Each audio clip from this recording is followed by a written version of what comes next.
It was supposed to be just another charming evening on the Graham Norton Show, a place where celebrities banter, promote their work, and enjoy the British wit of the host. But when Prince Harry sat across from Norton that night, what followed wasn't light-hearted laughter. It was a public unraveling. With unflinching honesty and surgical wit, Norton dismantled Harry's carefully maintained image, questioning his role in the Invictus Games, his integrity, and the disturbing cloud of financial mismanagement that seems to follow him. As the audience watched in stunned silence, one truth became clear. Harry is not the noble veteran-turned-philanthropist the world thought he was, and the one orchestrating much of the behind-the-scenes manipulation. Meghan Markle.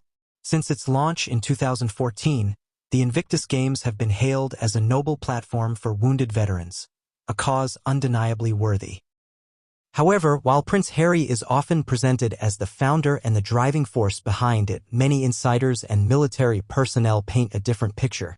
In truth, the groundwork for the Games was laid by UK Ministry of Defence officials and veteran support charities long before Harry put his name to it.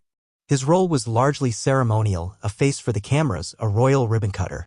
In fact, several credible sources within the veteran community have expressed frustration over how Harry and, increasingly, Meghan have commercialized the Games for personal branding. According to a senior official who spoke anonymously, Harry didn't do the heavy lifting. He showed up, shook hands, and now claims it as his own.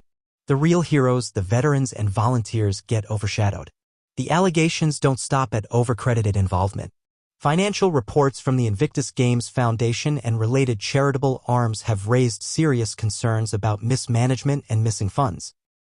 While none of these reports have led to formal charges, independent charity watchdogs have cited unexplained expenditures and overhead costs significantly above average in multiple fiscal years since Meghan Markle entered the picture. Critics argue that the Sussexes have used Invictus as a convenient branding tool, integrating it into their Netflix content and Archwell PR strategies. Some former staffers claim Meghan pushed to gain editorial control over Invictus-related content, allegedly overriding veterans' voices in favor of more curated, Markle-centric narratives. A former communications advisor for the Games disclosed that Harry once genuinely cared about the veterans. But after marrying Meghan, priorities shifted.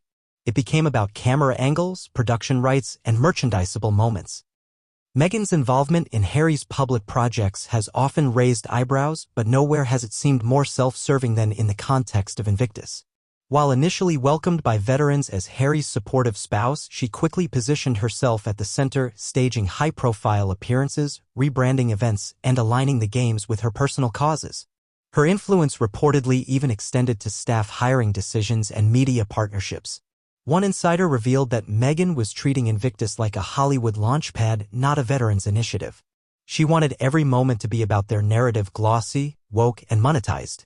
And perhaps most damning is the growing number of veterans and their families who feel pushed aside. In 2023, a group of wounded servicemen voiced disappointment after the Sussexes' Netflix documentary gave limited airtime to the athletes while extensively showcasing the couple's own emotional journeys.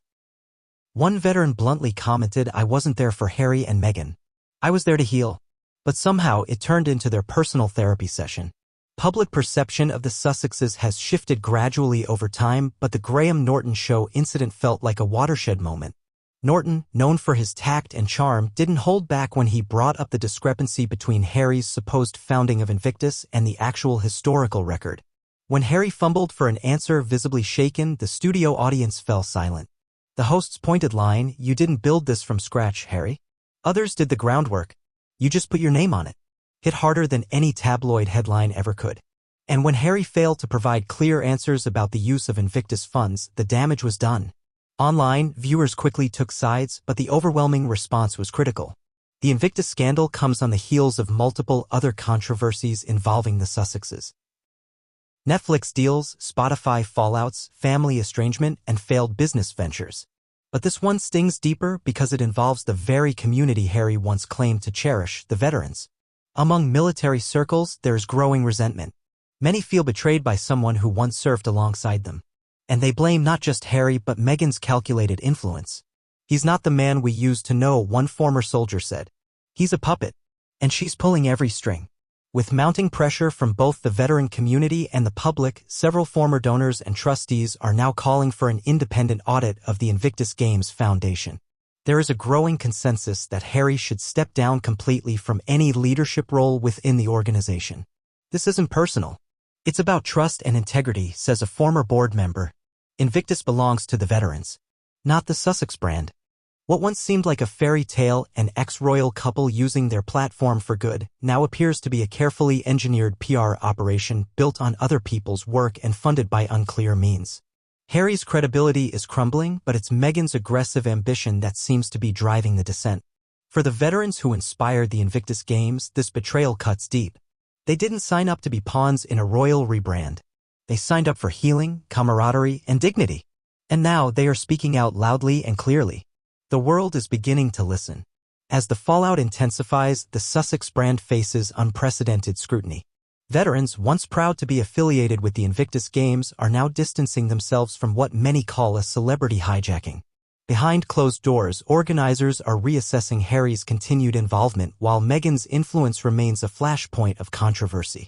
The public is demanding transparency, not just financial but moral.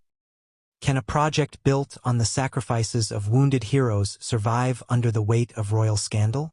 The answer may lie in who steps forward next. The veterans reclaiming their legacy, or the Sussexes clinging to a narrative that no longer holds.